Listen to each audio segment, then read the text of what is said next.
Hi guys, it's your girl Ali. Married at First Sight season 20 is back. I've never been more excited. Oh my gosh, it's happening. I've never been in a situation like this before. I'm moments away from meeting my husband. We are heading to the altar. Speak now or forever hold your peace. Season 20, I'm going to recap episodes 1 to 3 in this episode. So sit down, grab your popcorn, grab whatever you need to grab. We're going to kick things off with Marissa and Adam. First of all, I love Marissa. Marissa is a party girl. She likes to drink, and Adam does not. Adam actually has a disdain for drinking. Now, the experts know this, and they said, you know what would be a good match? A girl who loves to drink and a guy who absolutely detests even the thought of drinking alcohol. So that's going to be a match made in heaven. No, I will say I love Marissa. I do love her. Adam seems a little tightly wound. I don't know. Okay, what am I saying? I don't know. This is not a match made in heaven, guys. I don't see this one working out in any way, shape, form. I'm not seeing it. If you disagree, tell me what you think in the comments. But from what I can see so far, Adam is going to try to dull Marissa's shine, and we don't want to do a girl like that. So for me, this one is a no-go. Like, I don't see this couple making it to the end. I could be wrong, but I'm not. Let's just wait and see. All right, our next couple up is Felipe and Tori. Now, Tori is the most adorable person in the world. I just think Tori is so cute. I absolutely love Tori. I feel like I love all the women this season, actually. Yes, so far, I'm loving all the women, even Nikki. And we're going to get to that because some of y'all are doing my girl, Nikki, as if. And we're not going to do what we're not going to do. What we're not going to do is act like my girl should not have gotten what she wanted. But we're going to get to Nikki soon. We're talking about Tori and Felipe. No, Felipe is getting a lot of heat on social media, and I get it. I get it. I'm not the biggest Felipe fan because Tori's sweet. Felipe, the biggest red flag is that he cheated. No, I don't know how you go on a reality show. No, how you sign up for a reality show and you say to the experts, I cheated in the past. And they're like, you know who would make a great match for Tori? You know who would be perfect for the show of marrying a stranger and making it work? Felipe. Let's cast him. Experts. What? Why would you do that? Why would you do that? And the funniest scene was when Felipe was with the men. And Felipe was like, yeah, I cheated. And the funny thing is, I didn't even remember I cheated until 2 years later. And I was like, okay. That's what I would want my husband to say. That's experts. What are we doing? What are we doing? I don't see Felipe and Tori working out. And it's sad because I actually really do love Tori. I just think she's so adorable. And I think Felipe is a sweet, nice guy. I just don't care because that doesn't make him a good husband. Felipe knows he's not going to make a good husband. I feel like Felipe is like, you know what I should do? You know, I haven't done yet. I've not been in a reality show. All right, let's try this and see what happens. Belgely and Mecca. No, I actually love, this is probably one of two couples in the mix that I love, both the bride and the groom. I think Belgely is just adorable. I love her fun spirit. She's super talented. And I think Mecca seems like he would make a great husband. I see why the experts matched Mecca and Belgely. I really do feel like if they're committed to this process, they will make a good couple. Will they stay committed? I don't know, but I do I can actually see that the experts put a little effort into this pair. And I think they're physically attracted to, no, I will say Mecca's father needs his own reality TV show. Because, sir, what are we doing at this man's? What are we doing at your son's wedding? Why are you acting a fool at your son's wedding, Mr. Mecca's dad, sir? Like, what? Why would you? Number one, why are you saying these? Like, the wedding is happening. It's a very sweet moment, and Mecca is up there talking, and the dad is just like, yeah, but sir, first of all, sit down, let these people get married. And then what was so funny was when he was talking to Beljalie, and he was like, yeah, I'm a school principal. So it's like, excuse me, who's a school principal? Sir, of what? I was shook because I'm like, Mega's father is like the class clown to me. I did not see principal. But you need to calm down. You need to stop embarrassing this man on TV. It's not your show. Let your son shine, Mr. Mecca's dad, sir. And now we get to Courtney and Nick. Sigh. Oh my God. Hi. Where do I start? We're starting with Nick. The red flag is that he's been on 10,000 reality shows in the past. I mean, by 10,000, I mean 3, but it's 3 too much. Why are you going through all the reality TV shows that exist? Like, and also, by the way, he's been on 3, and I just know that this man has signed up for more than 3. I just know that he goes on Google and Google's reality shows that are casting right now, and he just applies for every single one of them. And what's annoying and funny to me is he talks about it like it's like he was in a movie, like it was some and the friends talk about it. Yeah, you're on a reality show.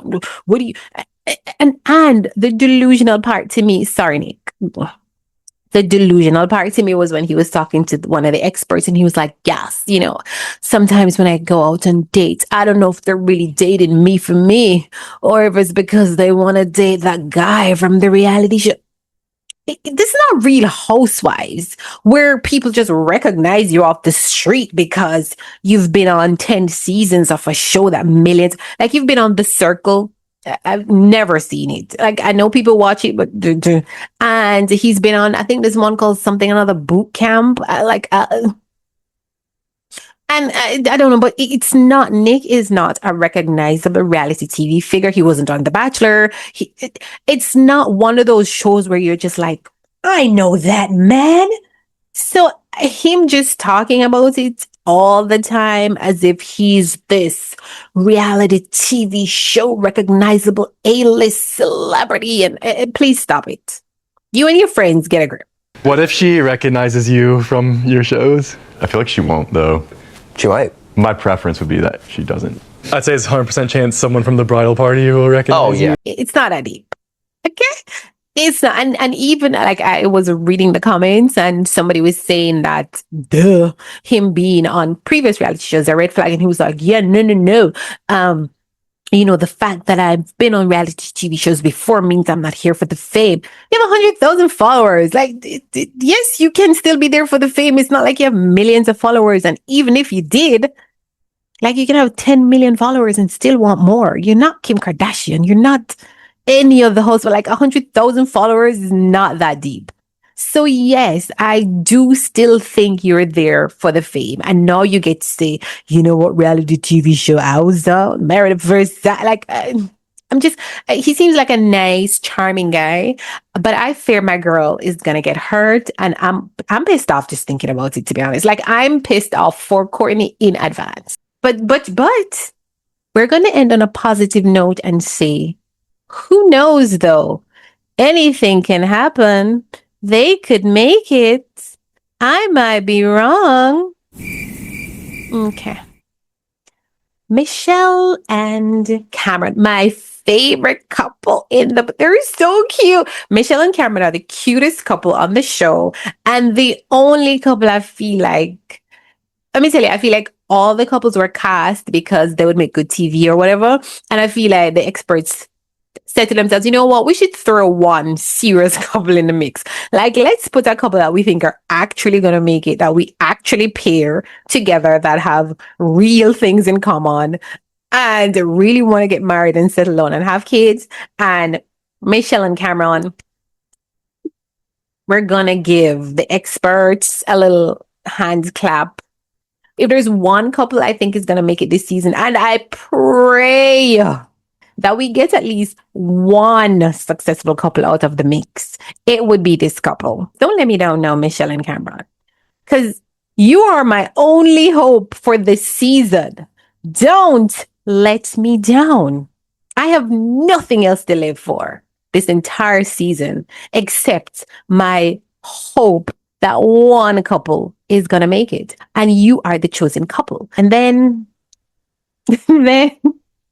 what might be, so far at least, the most controversial couple in the bunch is Nikki and her boy Sean.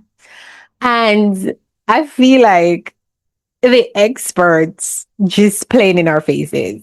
Because why would Nikki tell these people, hey, I want a tall man.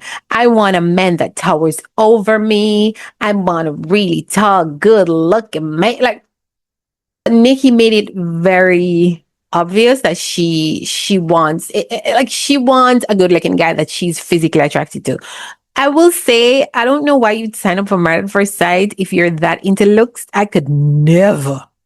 Because if you're into looks, you don't know what these people are going to throw at you. And it's a reality TV show and they are trying to get viewers and they want this to be dramatic. So they're going to just give you anything. Like it could literally be anything. Like you can give them I feel like if I say I want somebody tall, they're going to give me a short man. And if I say I want him to be rich, he's going to be homeless. And, I feel like the experts say, oh, she wants this. I'm going to give her that. And so I would never sign up for this show. But anyway, back to Nikki. So Nikki asked for a tall guy and I really want Nikki and Sean to work. And then also Sean asked for a tall woman. He's like, Lisa Leslie, the female basketball player. I like women who are super tall and towers over me. And so both of them want people tall, that tower over them. And the experts said, oh, hell to the no, you are not getting tall. What we're not going to do is give you what you asked for. You want tall, you are going to get short. And you also want tall, another short for you.